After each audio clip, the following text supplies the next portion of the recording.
شهر رمضان الذي أنزل فيه القرآن صدق الله العلي العظيم وصدق رسوله النبي الكريم ونحن على ذلك من الشاهدين والشاكرين والحمد لله رب العالمين.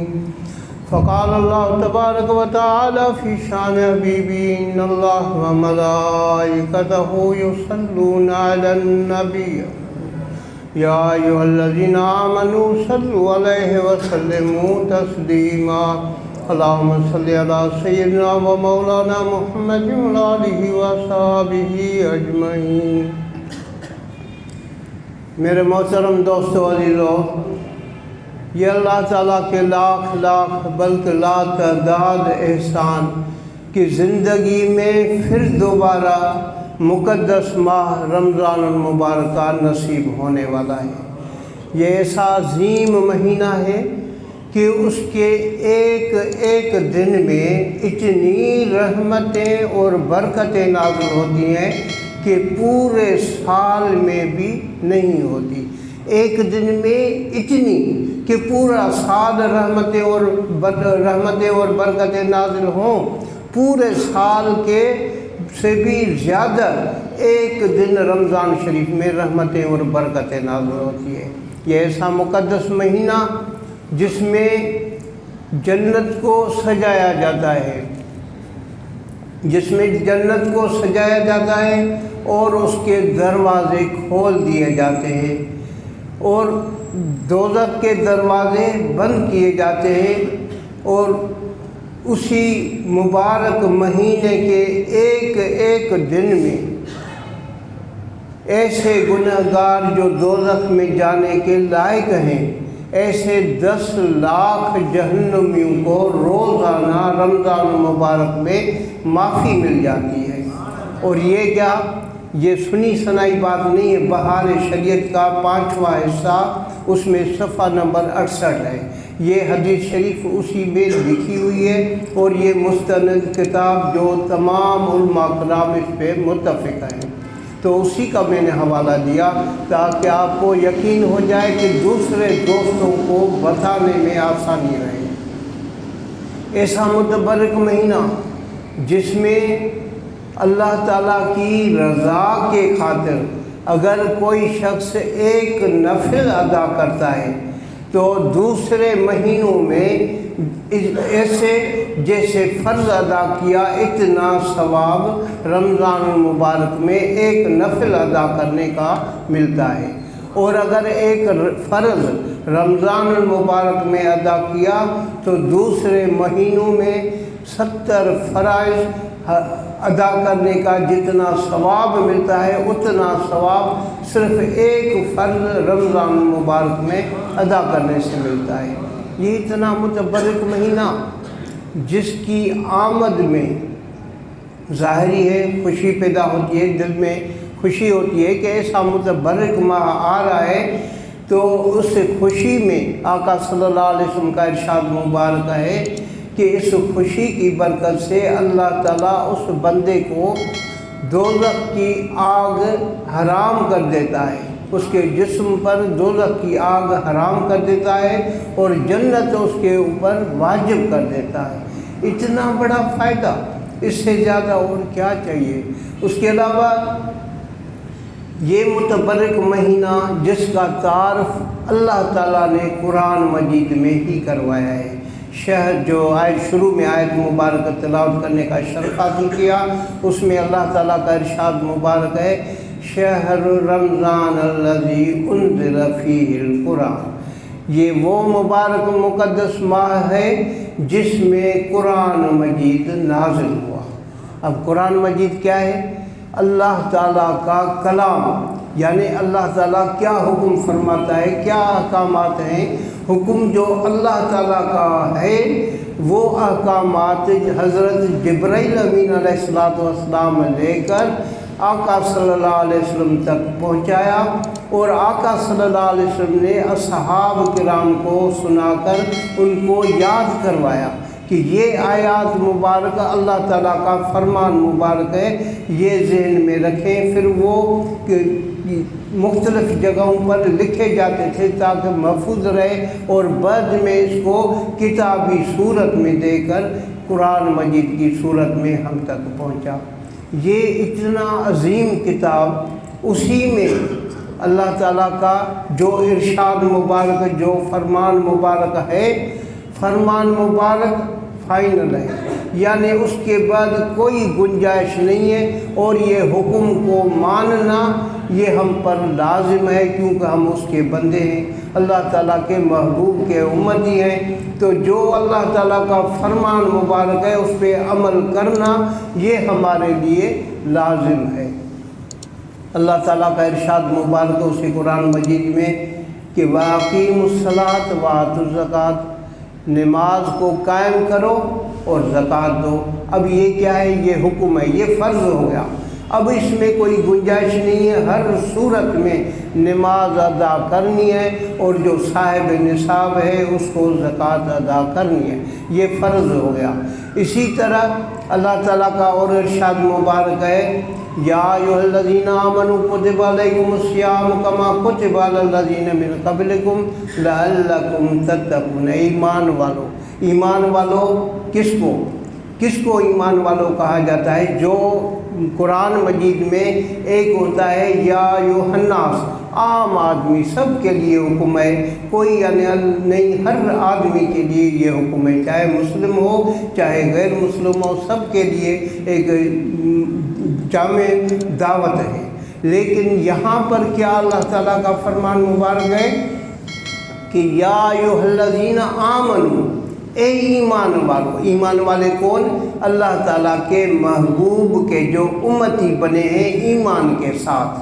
اب ایمان جو لے کر آئے ہیں ان کو اللہ تعالیٰ مخاطب ہو کر فرماتا ہے یا ایھا الذین آمنوا کتب علیکم الصیام کما کتب علی الذین من قبلکم لعلکم تتقون، تم پر روزے فرض کیے گئے ہیں، جس طرح پہلی قوموں پہ فرض کیا گیا تھا اسی طرح تم لوگوں پر بھی فرض کیا گیا۔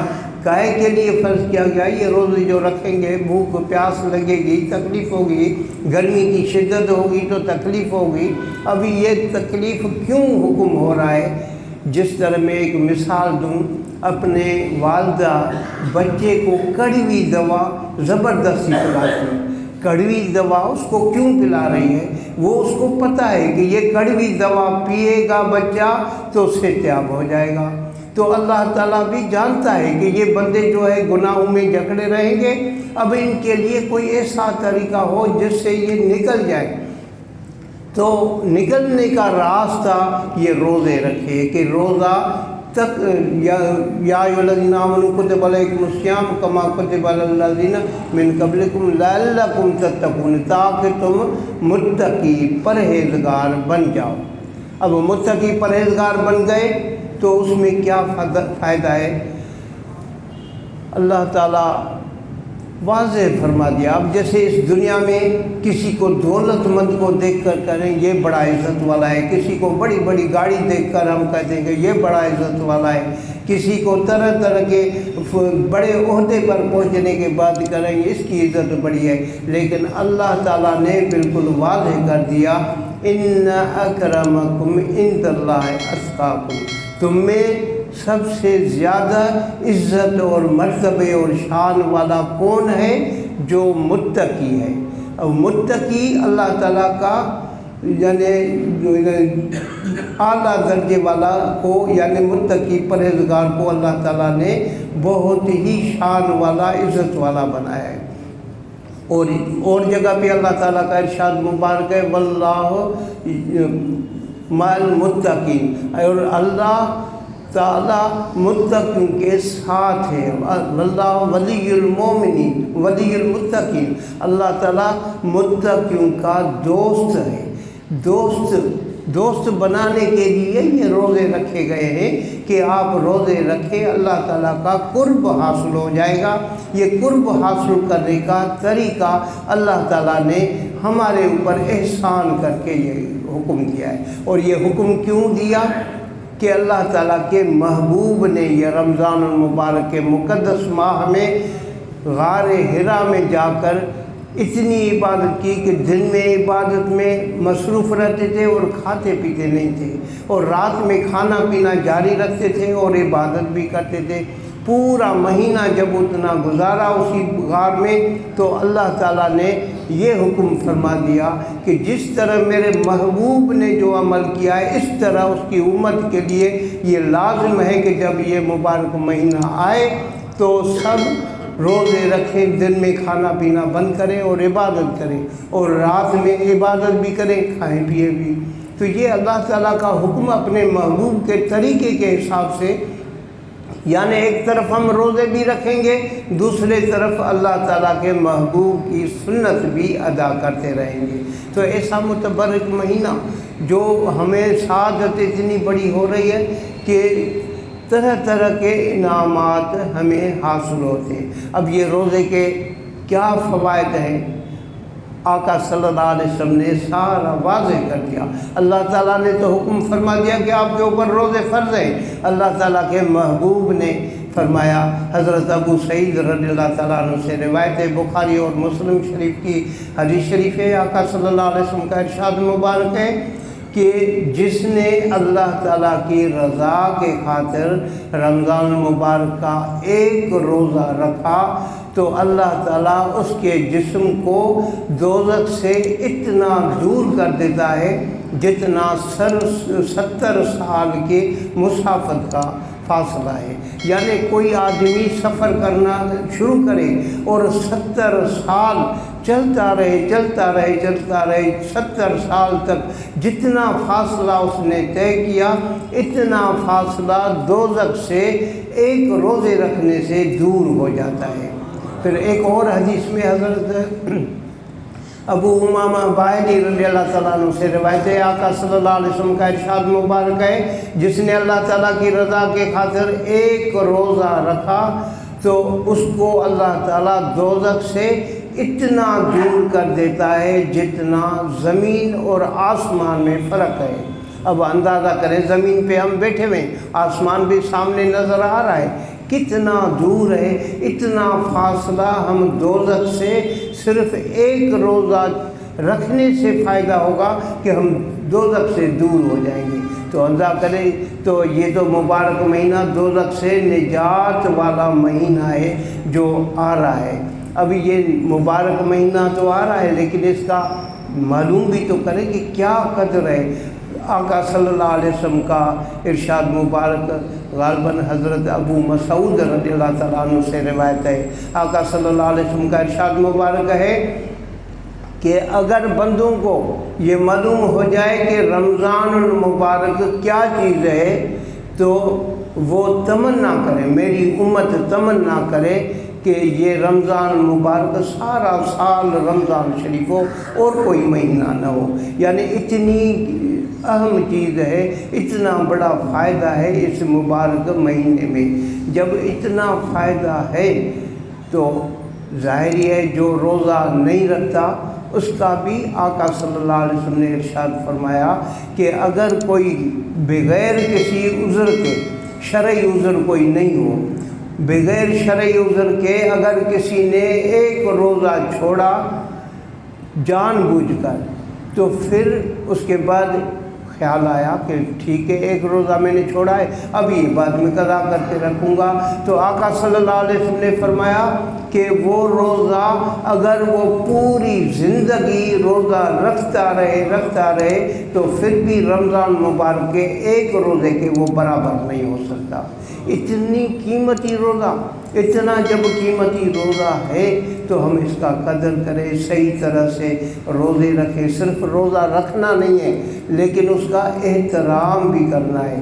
حضرت سیدنا علی مرتضیٰ رضی اللہ تعالیٰ عنہ، یعنی یہ جلیس الناسین کا واقعہ ہے کہ حضرت سیدنا علی مرتضیٰ رضی اللہ تعالیٰ عنہ ایک قبرستان سے گزرے تو دیکھا تازہ قبر بنی ہوئی تھی، تو آپ نے تمنا کی کہ یہ تازہ قبر بنی ہوئی ہے، میں دیکھوں اس کا کیا حال ہو رہا ہے۔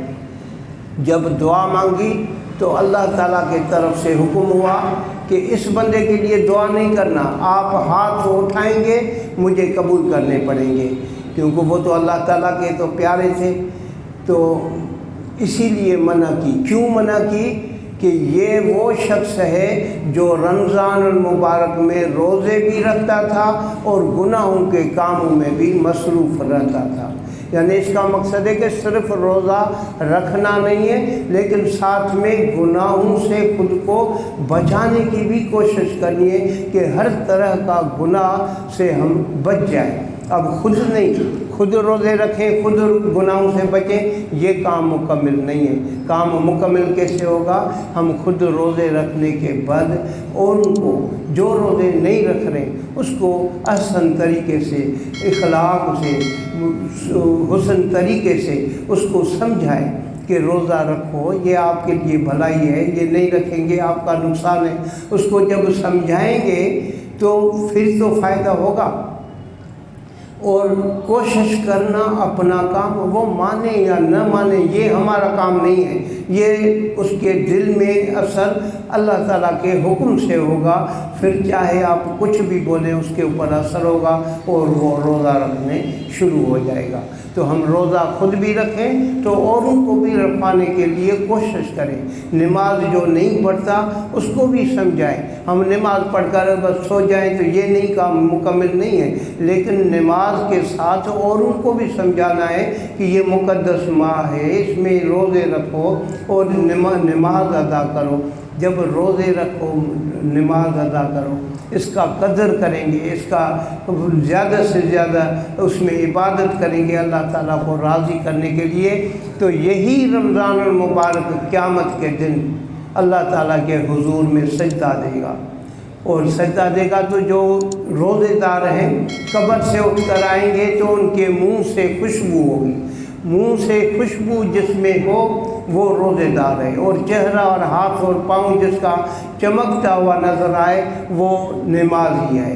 یعنی نماز اور روزے کی برکت سے منہ سے خوشبو، ہاتھ اور منہ اور چہرہ اور پاؤں چمکتے ہوئے نظر آئیں گے، جس جگہ پہ وضو کا پانی لگے گا وہ حصے چمکتے ہوئے نظر آئیں گے۔ اب جب اللہ تعالیٰ کا حکم ہوگا تو رمضان مبارک عرض کرے گا یا اللہ انہوں نے بڑا قدر کیا، اس نے تکلیف اٹھائی اور روزے رکھے، رات کو جاگ کر عبادت کی، ان کا جو ہے نا تاج پہنایا جائے۔ اللہ تعالیٰ کا حکم ہوگا ان کو شاہانہ تاج بھی پہناؤ اور براق پہ بھی سوار کرو۔ جب سوار براق پہ حکم ہوگا تو پھر رمضان مبارک کو پھر دوبارہ عرض کرے گا، کیونکہ جو شخص براق پہ سوار ہوا وہ جنت میں جائے گا۔ تو رمضان مبارک پھر عرض کرے گا یا اللہ یہ براق پہ سوار ہوئے، یہ جنت میں جا رہے ہیں، لیکن ان کو حضور کریم صلی اللہ علیہ وسلم کا پڑوس یعنی جنت الفردوس عطا فرما۔ پھر اللہ تعالیٰ کا حکم ہوگا وہ جنت الفردوس میں جا کر داخل ہو جائیں گے۔ یہ اتنا انعامات یہ رمضان المبارک کی برکت سے تو ہوگا۔ جب برکت سے ہوگا تو اب ہم اس کا قدر کریں، اس کے روزے رکھیں، لیکن روزے بھی صحیح طرح ایسے نہیں ہے کہ بس اپنے خیال سے اپنے مرضی سے جیسے سمجھ میں آیا ویسے کریں۔ اب جیسے آذان جو آتی ہے وہ نماز کے لیے ہوتی ہے۔ آذان کے لفظ تو دیکھیں نا، حی علی الصلاۃ، آؤ نماز کے لیے، حی علی الفلاح، آؤ کامیابی کی طرف آ جاؤ، تو یہ نماز کے لیے بلاوا ہے۔ آذان نماز کے لیے ہے، نماز الگ فرض ہے اور روزہ الگ فرض ہے۔ اب نماز کا روزے سے تعلق نہیں ہے، وہ الگ فرض ہے، وہ الگ فرض ہے۔ تو جب آذان کو ہو یا نہ ہو، آذان کو روزے سے منسلک نہ کریں، روزے کا ٹائم جو مقرر ہے اس سے بھی پہلے آپ سحری کر لیں اور جو وقت مقرر ہے اسی ٹائم پہ افطاری کریں۔ اب مثال کے طور پہ کوئی دوست ہے، اس نے سوچا کہ میں 10 منٹ پہلے روزہ رکھ لیتا ہوں، اب اس نے 10 منٹ کھا پی کر اس کے بعد پہلے 10 منٹ پہلے سحری کے ٹائم سے کھانے کے بعد نیت کر دی باب صوم غد نویت من شہر رمضان، اب نیت کر لی، اس کے بعد اس کی سوچ میں آیا وہ میں نے دوائی تو نہیں کھائی، اب دوا تو مجھے لازمی کھانی ہے، اب کیا کریں؟ اب نیت کی بھی ہے، اس کے باوجود ٹائم اگر سحری کا ہے تو وہ دوائی کھائے، اس کے لیے منع نہیں ہے، کیونکہ روزے کا ٹائم شروع ہوگا، سحری کا وقت جب ختم ہوگا اس کے بعد شروع ہو جائے گا۔ اسی لیے اگر اس نے نیت کر بھی لی ہے تو جو ضرورت ہے بھلے وہ پوری کرے، لیکن 1-2 منٹ پہلے فارغ ہو جائے تو بہتر ہے، تاکہ غلطی کا امکان نہ رہے۔ اب ایک شخص ہے، رات کے ٹائم پہ اٹھنے کے بعد اس کو سر میں کافی درد ہو گیا یا بخار ہو گیا، یا سوچ تھی کہ آج میں کراچی جاؤں گا، ٹھیک ہے، سفر کے لیے نکلوں گا۔ اب اس کا ارادہ یہ ہوا، لیکن کرا کہ ٹھیک ہے کھا پی رہا ہوں، کھانے پینے کے بعد صبح کو اٹھا، کہا بس میں کراچی آج نہیں جا رہا ہوں، یا بخار جو تھا وہ ختم ہو گیا، اب کیا کرے؟ ابھی بھی اس کے لیے کتنی رعایت ہے کہ روزے رکھنے کا جو ٹائم ہے اور افطاری کا جو ٹائم ہے اس کو ملائیں، ٹوٹل کریں، یعنی وہ اس دن کا روزہ کتنے گھنٹے اور کتنے منٹ کا ہے۔ مثال کے طور پہ روزہ 12 گھنٹے کا ہے تو اس کا آدھا کریں، 6 گھنٹے ہو گئے۔ اب جو سحری میں 6 گھنٹے ملائیں گے تو یہ ہوگا نصف نہار۔ اس نصف نہار سے پہلے نیت کرے گا تو وہ روزہ ہو جائے گا، اور اگر بعد میں کیا تو وہ روزہ نہیں ہوگا۔ لیکن ٹائم کو دیکھنا، یہ تو میں ایک اندازے سے بتا رہا ہوں سمجھانے کے لیے، جو ٹائم ہے اسی کے مطابق جتنے گھنٹے اور منٹ بنتے ہیں اس کا آدھا کر کے سحری کے ٹائم میں ملانا ہے، تو یہ ٹائم ہو گیا نصف نہار، آدھا دن، تو اسی تک نیت کر سکتا ہے۔ اب اس کے بعد نیت کر لی، نیت کرنے کے بعد روزہ رکھا، انسان نے ایسا کھایا کہ قے آ گئی، لیکن بے اختیار، جان بوجھ کر نہیں، لیکن بے اختیار قے آ گئی، منہ بھر کر قے آ گئی۔ اب کیا کرے؟ روزہ ہوگا یا نہیں ہوگا؟ روزہ انسان جب مجبور ہو جاتا ہے تو اسی جگہ سے رعایت شروع ہو جاتی ہے۔ اب اس کی قے تو یہ بے اختیار ہو گئی، یہ جان بوجھ کر تو نہیں کیا اس نے، تو جب بے اختیار قے آئے تو اس کا روزہ نہیں ٹوٹے گا اور یہ روزہ قائم ہے۔ اسی طرح انسان نے روزہ رکھا، ابھی اتفاق تیز بخار ہو گیا، اب کیا کرے؟ ڈاکٹر کے پاس گیا، ڈاکٹر کہہ رہا ہے کہ میں انجیکشن لگاؤں گا، تو نہیں مجھے روزہ ہے، نہیں، اس کے لیے رعایت ہے۔ آپ علاج کے غرض سے اگر انجیکشن لگواتے ہیں تو علماء کرام نے یہ اجازت دی ہے کہ علاج کے غرض سے آپ انجیکشن لگوا سکتے ہیں، لیکن طاقت والی انجیکشن یا خوراک والی، جیسے ڈرپ چڑھاتے ہیں تو وہ خوراک نہیں کھاتے تو وہ تھوڑی سپورٹ ہو جاتی ہے، تو یہ ڈرپ ہو یا طاقت کی کوئی انجیکشن ہو یہ نہیں لگوا سکتے۔ باقی علاج کے غرض سے جو بھی انجیکشن ہے وہ لگائیں گے تو اس سے روزہ نہیں ٹوٹے گا۔ اور ایک باقی اہم مسئلہ، کبھی انسان ہے بس میں نہیں ہے، احتلام ہو گیا، ابھی صبح کے ٹائم پہ اٹھا، باقی 10 منٹ ہے روزے رکھنے کا، اب کیا کرے؟ نہائے گا تو ٹائم روزے کا ختم ہو جائے گا، اب کیا کرے؟ اب اس کے لیے یہ ہے کہ وہ غسل کرنا ہے، لیکن غسل کے ہیں 3 فرائض۔ ایک غرارے کرنا، ناک کی نرم ہڈی تک پہنچانا پانی، اور تیسرا پورے جسم میں پانی پہنچانا ہے۔ اب پورے جسم میں پانی تو بعد میں ہو سکے گا، لیکن روزے کی حالت میں غرارے نہیں کر سکے گا اور ناک میں نرم ہڈی تک پانی نہیں دے سکے گا۔ اسی لیے وہ 10 منٹ ہیں تو پہلے غرارے کرے اور ناک کی نرم ہڈی تک پانی پہنچائے، ہاتھ دھو کر وضو کر کے اور کھانا شروع کر دے۔ روزہ رکھنے کے بعد نہائے، لیکن اس میں غرارے نہیں کرنا، کلی کرنی ہے، اور ناک کی نرم ہڈی تک پانی نہیں پہنچانا، بس ناک کو صاف کرنا ہے، اور اس کے بعد پورے جسم کو پانی پہنچایا تو یہ غسل بھی ہو گیا۔ یہ کتنی رعایت ہے، رعایت ہی رعایت ہے، اسلام میں بہت ساری رعایت ہے۔ اب جیسے رعایت میں ہے، ایک شخص کہہ رہا ہے کہ میں سفر کے لیے کراچی یا لاہور جا رہا ہوں، ابھی سفر کے لیے جا رہا ہوں، اب میں روزہ نہیں رکھوں گا، یا میں بیمار ہو گیا اب روزہ نہیں رکھوں گا۔ تو کوئی کہتا ہے کہ یار ٹھیک ہے آج کل جہاز میں جا رہے ہیں، کیا تکلیف ہے، کیا روزہ رکھو؟ نہیں، قرآن حدیث میں رعایت ہے کہ روزہ نہیں رکھو۔ یہ سمجھ میں آ رہا ہے کہ روزہ نہیں رکھو رعایت ہے، لیکن یہ سمجھ میں نہیں آ رہا کہ بعد میں قضا کر کے رکھو، وہ بات سمجھ میں نہیں آ رہی۔ تو یہ جو کہتے ہیں کہ روزے کی رعایت ہے، روزے کی رعایت ہے لیکن بعد میں قضا کر کے نہیں رکھے گا تو سخت گناہ گار ہوگا۔ تو ایسے بھی انسان سوچے، اگر میں بعد میں رکھ سکتا ہوں تو رکھے، بھلے رعایت کا فائدہ حاصل کر لے، اور اگر نہیں تو پھر روزے رکھنے کی کوشش کرے۔ ایک آدمی ہے روزہ رکھا، سانپ نے ڈس دیا، اب یہ مجبوری ہے روزہ توڑ دے، گناہ گار نہیں ہوگا۔